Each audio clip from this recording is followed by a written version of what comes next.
Albino, nos metemos entonces en el otro tema, lo que habíamos anunciado, lo que tiene que ver con este debate que hubo en casi toda la semana en la provincia y creo que se extendió a todo el país, porque la verdad que el caso que impactó acá en La Plata repercutió en casi todos los ámbitos. Sí, y además regeneró todo un debate en el ámbito de la justicia y reflotó algún planteo que ya había hecho propio el gobierno nacional acerca de lo que algunos funcionarios nacionales consideran privilegios de un sector, en este caso de la justicia. Vamos a hablar de esos temas con nuestro invitado Víctor Violini, un juez reconocido de casación penal, que además es el presidente de la Asociación de Magistrados y Funcionarios de La Plata. ¿Cómo le va, doctor? Buenas noches. Buenas noches. Gracias por venir. Un gusto. Bueno, le invitamos a, como decía Fabián, a empezar por este tema que ha generado mucha conmoción. Sí. La primera pregunta que le hago es, ¿hizo bien en la forma en que aplicó la ley, pero la sociedad no lo entiende? ¿O cómo interpreta que pasó en el caso del juez Villafañe? No, el juez Villafañe aplicó la norma como correspondía aplicar, tanto es así que fue apelada por la fiscal del caso, por la doctora Castellanos, fue a la Cámara. La decisión de dejarlo en libertad fue apelada, es decir, alguien dijo, no, esto no puede ser así. Fue apelada por la fiscal. Fue a la Cámara dijo que el juez tenía la razón. Había dos informes. Hay muchas cosas que la gente no sabe y obviamente los periodistas, hay algunos periodistas que no saben o que no les interesa saber. Pero bueno, hay dos informes del servicio penitenciario que se contraponen. Uno que le da 7 de conducta y el otro que le da 10 de conducta. Se habla de que no hay impedimento porque esta persona venía gozando de salidas transitorias. Esas salidas transitorias las venía cumpliendo a rajatablas, o sea, venía saliendo y volviendo, cumpliendo las indicaciones que le había dado el juez para tener esas salidas transitorias. A posteriori de ello, le presentan al juez este pedido de libertad asistida y el juez la otorga, la Cámara la otorga por estas razones que uno dice, este hombre estaba estudiando, no tenía sanciones disciplinarias, bueno, todo daba como para que... Pero doctor, en ese caso, cuando uno ve ese informe, digo, no se tiene en cuenta lo anterior, es decir, él había sido condenado en episodios anteriores, había reincidido, digamos. Esas cuestiones, ¿cómo se las mensura, cómo se las mide? No, esas cuestiones se mensuran, la ley te dice que tenés que tener una cierta cantidad de tiempo cumplido para adquirir ciertos beneficios y que dentro del penal tenés que cumplir ciertos requisitos, es decir, tener buena conducta, no haber participado en motines, estudiar, por ejemplo, lo que era una de las cosas que estaba haciendo como para readaptarse a la sociedad cuando saliera. Le faltaba muy poquito tiempo para agotar la pena, le faltaban 6 o 7 2018, meses. Sí, eso fue en 2015, 3 años. Bueno, no, para salir no. Cuando le dieron la libertad pero para salir, digo, desde la época en que ocurrió este hecho a la libertad le quedaban 6 meses para pena cumplida. O sea que hasta ese momento se había cumplido, porque hacía 2 años que estaba en esta situación. Y la Cámara dice eso, que le falta muy poco tiempo para recuperar la libertad. Ahora, doctor, ¿cómo es que hay dos informes del servicio penitenciario? ¿Trascendió aquel que se supone que había desaconsejado que lo dejaran salir? Claro, eso es otro de los errores. Pero que se contradice el mismo cuerpo de profesionales del servicio penitenciario. Se contradice en el informe de la conducta. Uno dice que tiene conducta 7, el otro dice que tiene conducta ejemplar 10. Y el informe criminológico del servicio penitenciario dice que no pueden decirle al juez si está en condiciones de salir porque hace muy poco tiempo que se encuentra en esa unidad. Entonces no estaban en condiciones, no tenían evaluado. No lo tenían evaluado. Entonces le dicen, miren, no tenemos... aconsejamos que no porque no tenemos Ahora, muchos dicen que el servicio penitenciario siempre recomienda que no para no jugársela, en muchos casos porque son pocos los profesionales que hacen esos informes y entonces hasta parece un copy-paste, informes de esa naturaleza. ¿Eso es común? Es muy común, es muy difícil, se dan algunos otros tipos de cosas que uno las conoce por estar muchos años en la Para justicia, que quede claro, doctor, uno puede interpretar que el juez hizo las cosas bien en el marco de lo que sugiere o supone o establece la ley. Correcto. Pero eso no significa que no tenía argumentos también en la ley como para haber decidido en contrario. ¿En contrario?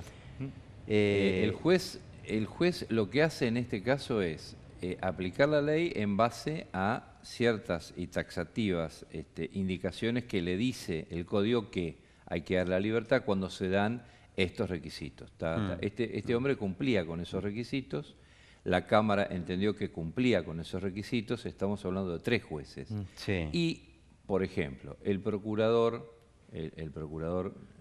Contegrán, sí, yo hablé con él, dijo originalmente vamos a ver, y después desde el gobierno dijeron que no iban a avanzar, o sea que evidentemente no evaluaron como mala la conducta del juez. Obviamente, el procurador dijo vamos a avanzar, pero si vamos a avanzar, el procurador es no, vamos a avanzar en estudiar, dijo él. ¿Es el jefe de quién? Sí, de los fiscales y de los defensores, correcto, del procurador. Bueno, usted imagínese que la resolución que tomó la Cámara se notificó al fiscal de cámaras y el fiscal de cámaras no apeló. Entonces, si tiene que investigar, que el procurador investigue al fiscal de cámara, que es de su interno, que es a quien él... de relación directa, digamos. Relación directa, que es a quien tiene que controlar. Y no decir que 3 jueces se equivocaron. Tal vez el fiscal de Cámara no consideraba que debía seguir apelando porque ya estaba todo bien. Obviamente, claro. Y le completo la pregunta que hacía Albino.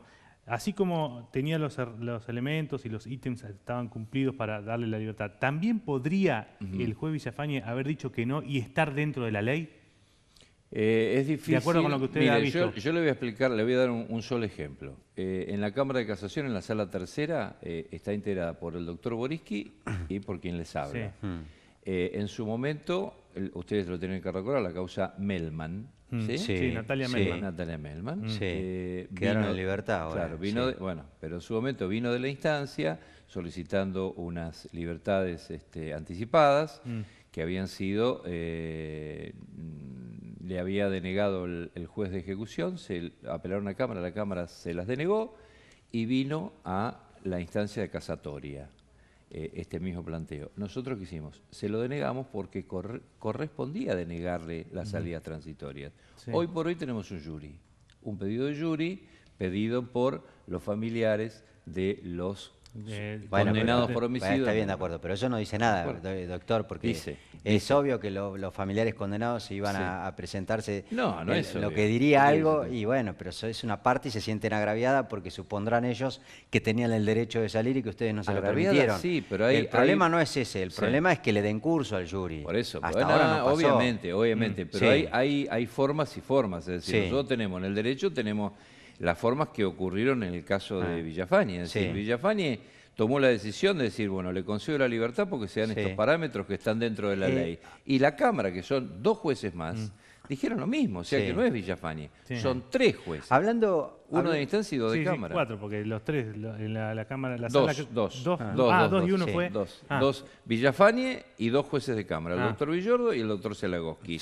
Y esa decisión de Cámara no fue apelada, fue ratificada por el fiscal de Cámara. Claro, entonces, o sea, hay varios. Habrá visto en los diarios, y si no se lo comento, que toda esta discusión acerca de lo que pasó en el caso del fallo que estamos hablando del doctor Villafañe, derivó en la presentación de un proyecto de ley en donde se supone que ahora van a endurecer la posibilidad de que haya alguna suerte, cualquier tipo de morigeración de penas. No sé si usted pudo ver alguno de esos puntos y si está de acuerdo o no. No, he visto, yo lo que he dicho es, justamente cuando tocábamos el tema de Villafañe, que si lo que se pretendía desde el poder político es que el juez no dé libertades, lo que tendrían que hacer era cambiar las leyes. El juez lo que hace es aplicar la ley. Si la ley le dice, en este caso usted tiene que soltarlo, lo suelta. Si la ley le dice, en este caso no tiene que soltarlo bajo ningún concepto, el juez no lo va a soltar. Ahí sí, si el juez lo suelta cuando la ley le dice que no, ahí está entonces por eso en este caso ahora está, no sé si está bien o no, es opinable, cada uno tendrá su opinión, pero si ahora se aprueba una ley que se establece que... Le quita discrecionalidad al juez. Sí, exactamente, que estipula que alguien que cometió un delito que derivó en la muerte de una persona no puede salir excarcelado, se terminó la discusión. Se terminó la discusión. ¿Podrás estar de acuerdo o no? Podrás estar de acuerdo ahora, o no. La eterna discusión que tiene un sector de la sociedad, y yo sé que suena antipático a veces planteado este tema en situaciones como estas, porque lo primero que cualquiera te puede decir, y con justa razón, es anda a preguntarle a los papás de Abril.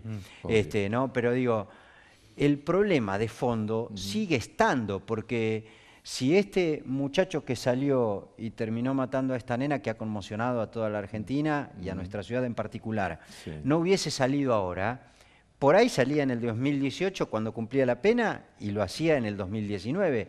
quiero decir, el problema de fondo, que es si se resocializa o no, no se discute nunca. Mire, el tema es, al endurecer la norma y no dar las libertades, el tema es que van a tener un problema serio, ya lo tienen, con el tema de la superpoblación de cárceles. No va a haber lugar donde la gente pueda estar. No hay ningún tipo de resocialización, porque en realidad las cárceles son lo que yo llamo burdamente un aguantadero de aquellos que cometen delitos, porque no se les enseña nada, no aprenden nada, están encarcelados y pensando en qué van a hacer cuando salgan, dónde van a ir y qué es lo que van a hacer. Entonces no sirve. El patronato de liberados, que era quien tenía la obligación de controlar a esta persona que el juez Villafani le dio la libertad, estuvo un año sin mandar un solo informe. Entonces lo perdió, el patronato de liberados lo perdió. El patronato de liberados lo perdió y no se preocupó en encontrarlo.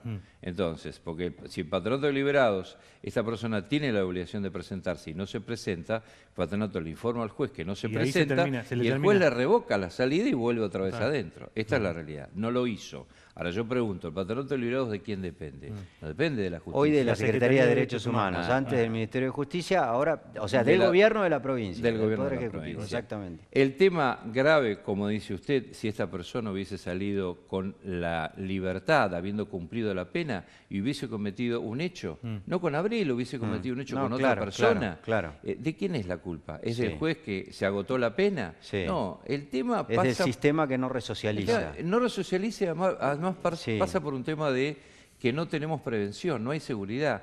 Si ustedes ven en las filmaciones que hay de las cámaras, ven a esta persona que van primero a robar un auto, no pueden robar, después llega la familia de Abril, se cruzan, ocurre este hecho y después en otra cámara los toman que están caminando y charlando, como viniendo a tomar una cerveza, y no hay un solo policía, un solo patrullero. Entonces, pregunto, ¿a alguien se le ocurrió pedirle la cabeza a Ritondo?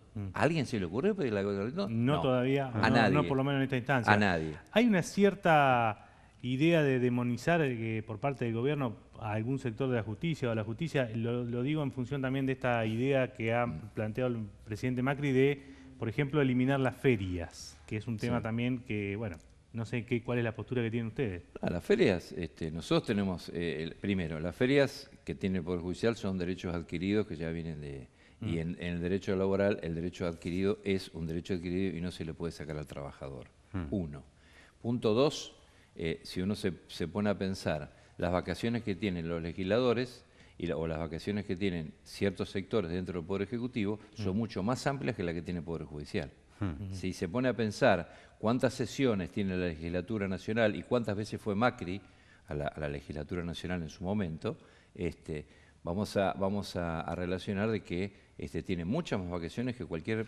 O sea, que es un tema marketinero más que nada. Es cierto que marketinero, no tengo ninguna duda. Es cierto que se da la paradoja, por ejemplo, que en la legislatura de la provincia de Buenos Aires hay un proyecto presentado por un diputado que es del oficialista Frente Cambiemos, Castelo, entre otras cosas para atacar esto que él considera un privilegio, como es el hecho de que tengan muchas vacaciones, pues justamente en un año en el que si hubo 3 sesiones, es mucho. Suena contradictorio. Pero doctor, a ver, aceptemos que ustedes, los integrantes del Poder Judicial, tienen algunos beneficios.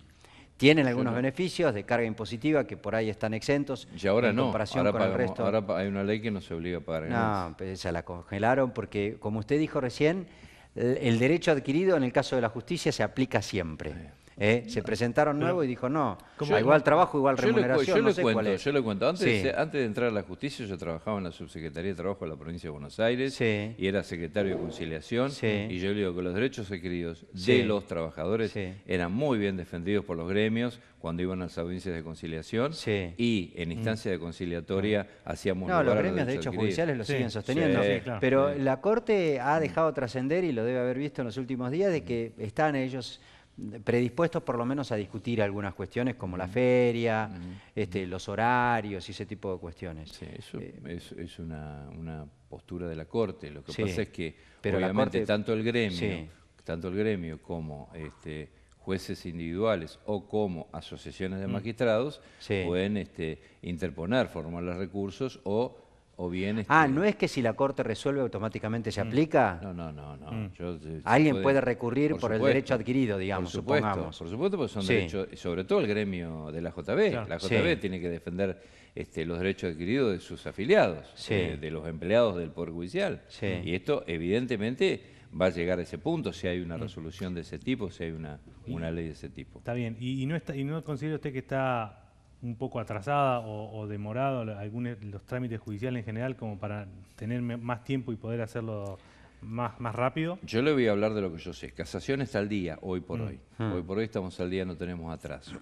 En las demás instancias, que son los cuellos de botella, que son juzgados de garantías y fiscalías, el tema es que nos falta, no es un tema de vacaciones, es un tema de que falta personal, faltan fiscales, faltan jueces de garantía, bueno, faltan eso es tremendo. peritos. Yo el otro día estaba viendo algún informe que no tengo por qué desconfiar, porque además lo hizo un colega que sabe y entiende mucho en la materia, que decía, por ejemplo, en la provincia de Buenos Aires hay como mínimo 509 cargos de funcionarios públicos, que no están cubiertos. Muchos de ellos magistrados, jueces, que no están cubiertos. No están cubiertos. Claro. Eso pasa, digamos. Eso pasa, no se sabe por qué pasa. Uno no debe suponer que sea así, pero uno en el fondo está viendo que no se designan a los magistrados porque no tienen en el Senado una autonomía como para poder designar a los magistrados que ellos quieren designar. Sí. Hablo del gobierno. Sí. Entonces, obviamente, están en la expectativa de poder tener una mayoría en el Senado, hacer un acuerdo para poder poner y designar a los que ellos quieren poner, y entonces esto se va demorando pero esto perjudica no al Poder Judicial en su conjunto, sino al servicio de justicia. Al servicio de justicia, Claro, a la gente que está esperando que le den justicia. La última de mi parte, perdón. No, la última también la mía. Bueno, Sí, andamos, no se peleen, no se peleen. la última de mi parte, doctor. Peleamos por despedir. Sí, pensé que lo estaba despidiendo. La última de mi parte, muy breve. Yo sé que por ahí lo pongo en un brete y los jueces suelen decir, hay cuestiones en las que prefiero no hablar, porque conlleva esto naturalmente una opinión de tipo política. Hay un sector de la justicia que se siente perseguida por este gobierno y dice, la verdad, van contra mí por cuestiones políticas. ¿Usted considera que pasa eso? Mire, yo no soy, nunca seguí la doctrina de Zaffaroni, pero hace muy poco lo escuché a Zaffaroni y debo coincidir en que hay muchos jueces que tienen mucho miedo. Zaffaroni habla de que se ha dejado de lado el Estado de Derecho y se ha entrado en un Estado policial, cosa que yo considero que es correcto. Tienen muchos jueces que tienen miedo, otros jueces por intereses creados, que son afines al gobierno y hacen o dicen o se manejan en base a lo que el gobierno dice, Son aplaudidores del gobierno, entonces evidentemente... Algunos que contienen ahí, no le voy a pedir que dé nombres porque eso sí ya sería un abuso, pero algunos que contienen, le pregunto circunstancias que seguramente usted debe haber escuchado, congelados por amenazas de carpetazos y ese tipo de cuestiones. Exactamente, no tenga ninguna duda, por un lado. Y por el otro lado, aquellos que están esperando una promesa de progresar en la carrera, cosa que me parece absolutamente Sí, la pregunta era más o menos deleznable. la misma. La mía era más o menos la misma, la última, pero para completar, digo, ¿es más duro o más bravo este gobierno que el anterior en esa materia, en el tema de supuesta persecución o supuesto avance, digo, después de Novo, Melazo, Cartaseña, Falvo, y ahora Arias. Sí. Digo, ¿son más duros para investir contra la justicia o...?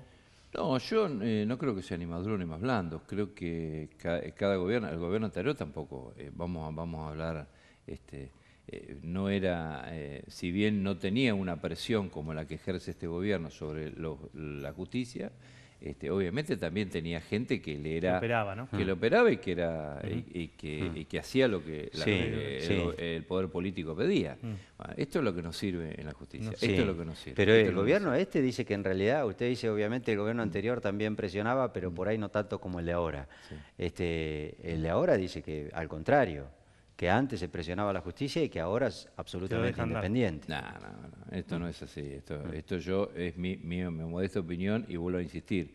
no soy zaffaroniano, pero comparto la postura de Zaffaroni con que evidentemente hay muchos jueces que hacen lo que el gobierno pide y aplauden al gobierno porque tienen miedo del gobierno de defender su puesto, y hay otros que lo hacen por un interés, esperando que el gobierno los designe en un cargo, esperando que cubrir el cargo de Gilles Carbó en la procuración, esperando cubrir algún juzgado federal, algún beneficio que les otorgue una mayor tranquilidad, y esta es la realidad. Víctor Violini, juez de casación penal sí, y presidente del Colegio de Magistrados de la Ciudad de La Plata, muchísimas gracias por haber venido, como siempre muy amable. Un gusto grande. Muy bien, gracias, doctor Violini. En una pausa, ustedes, eso quise decir. Ustedes quédense ahí porque después de este bloque vamos a meternos a hablar de la situación de los trabajadores y en particular de la relación del gobierno con los sindicalistas. Recién hablábamos con el doctor Violini acerca de si existen o no presiones, hay amenazas de carpetazos o no. Claro. Bueno, ¿pasa lo mismo con los dirigentes sindicales?